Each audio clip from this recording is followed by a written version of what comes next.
Assalamualaikum warahmatullahi wabarakatuh. Apa kabar teman-teman semua? Ketemu lagi dengan saya Rina Patona dengan NIM 21210076. Di video sebelumnya kita telah membahas mengenai Pancasila sebagai sumber hukum. Nah, di video kali ini saya akan membahas mengenai dinamisasi Pancasila dalam hukum. Nah, terlebih dahulu kita akan membahas mengenai Pancasila. Pancasila itu merupakan dasar negara, falsafah bangsa dari negara Republik Indonesia yang terdiri atas 5 sila yang dijadikan sebagai pilar ideologi negara Indonesia. Sedangkan dinamisasi sendiri menurut KPBI memiliki arti penuh semangat dan tenaga sehingga cepat bergerak dan mudah menyesuaikan diri dengan keadaan dan sebagainya. Dinamisasi Pancasila dalam hukum. Pancasila sebagai ideologi negara harus bersifat terbuka dan dinamis, yaitu membuka diri dari berbagai penafsiran baru sesuai perkembangan zaman agar tetap relevan dengan kebutuhan bangsa dan negara. Kemudian dinamisasinya Pancasila dalam hukum itu seperti apa ya?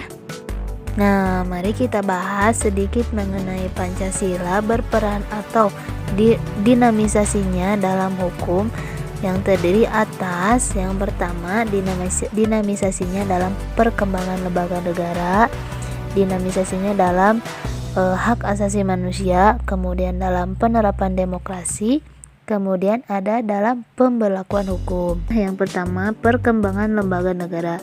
Dinamisasi Pancasila dalam hukum adalah keberadaan lembaga negara. Lembaga negara memiliki tugas untuk menjalankan pemerintahan negara yang sesuai dengan Undang-Undang Dasar 1945.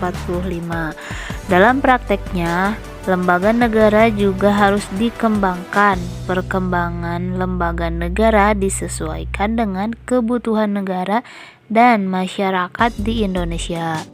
Kemudian yang kedua ada menjunjung tinggi hak asasi manusia.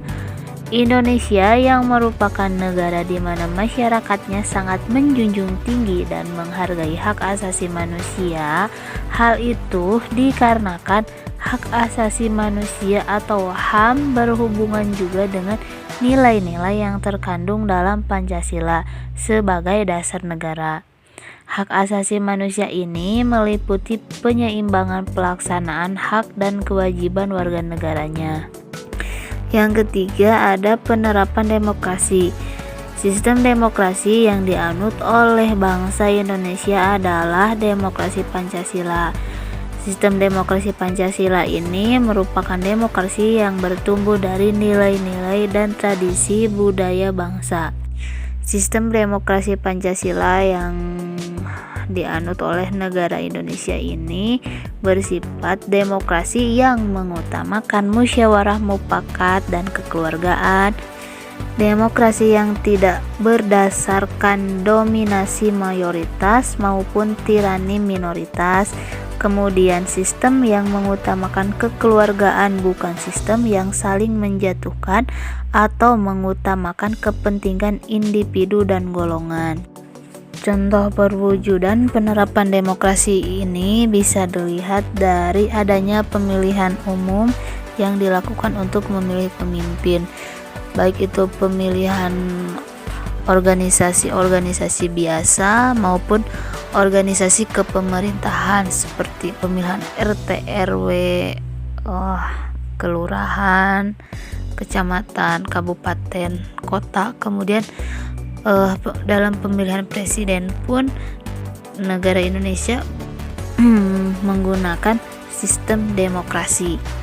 Kemudian yang keempat ada pemberlakuan hukum.